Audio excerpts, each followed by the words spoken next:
পাকিস্তানের করাচি বন্দর থেকে কন্টেইনার পণ্য নিয়ে দ্বিতীয়বারের মতো চট্টগ্রাম বন্দরের বহির্নোঙরে পৌঁছেছে সেই জাহাজ। নির্ধারিত সময়ের একদিন পর এমভি ইউয়ান জিয়াংফা ঝং নামের কন্টেইনার জাহাজ বন্দরে পৌঁছায়। জাহাজটিতে করে এবার পাকিস্তান থেকে সবচেয়ে বেশি এসেছে পরিশোধিত চিনি ও খনিজ পদার্থ ডলোমাইট। পাকিস্তানের করাচি বন্দরের সঙ্গে চট্টগ্রামের সরাসরি কন্টেইনার জাহাজ যোগাযোগ চালু হয়েছিল গত নভেম্বরের দ্বিতীয় সপ্তাহে। প্রথমবার ৩৭০ একক কন্টেইনার আনা হয় জাহাজটিতে করে। এর মধ্যে পাকিস্তান থেকে আনা হয় ২৯৭ একক কন্টেইনার, বাকিগুলো সংযুক্ত আরব আমিরাত থেকে।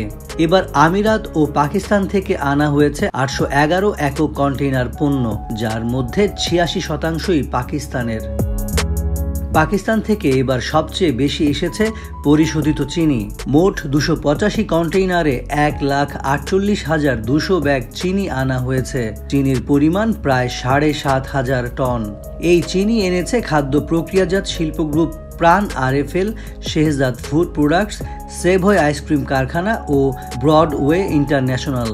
চিনির পর পাকিস্তান থেকে সবচেয়ে বেশি আনা হয়েছে ডলোমাইট। ডলোমাইট আমদানি হয়েছে ১৭১ কন্টেইনারে।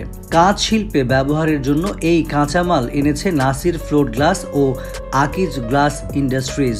পাকিস্তান থেকে আমদানি হওয়া আরেকটি পণ্য হলো সোডা অ্যাশ। এই পণ্য আমদানি হয়েছে ১৩৮ কন্টেইনারে। শিল্পে ব্যবহারের এই কাঁচামাল এনেছে নাসির ফ্লোট গ্লাস সহ বিভিন্ন প্রতিষ্ঠান। এছাড়া শতভাগ রপ্তানিমুখী পোশাক কারখানাগুলো এনেছে কাপড়ের রোল। মোট ৪৬টি কন্টেইনারে রয়েছে কাপড়ের রোল। আলু আমদানি হয়েছে ১৮ একক কন্টেইনারে।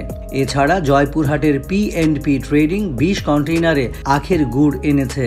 এসব পণ্যের পাশাপাশি পুরনো লোহার টুকরা, রেজিন, 3 পিস ইত্যাদি পণ্য আমদানি হয়েছে। পাকিস্তান ছাড়াও সংযুক্ত আরব আমিরাত থেকে আনা হয়েছে পণ্য। আমিরাত থেকে আনা হয়েছে খাদ্যপণ্য, খেজুর, লুব ওয়েল, যন্ত্রাংশ ইত্যাদি। পাকিস্তানের পাশাপাশি আমিরাত থেকেও ১০ কন্টেইনার চিনি আমদানি হয়েছে।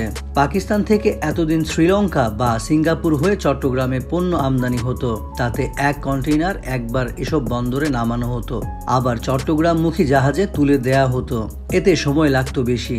এখন সরাসরি জাহাজ সেবা চালুর কারণে ১০ দিনে পণ্য হাতে পাচ্ছেন ব্যবসায়ীরা। রপ্তানিমুখী তৈরি পোশাক শিল্পের কাঁচামাল আমদানিতে সময় কম লাগছে।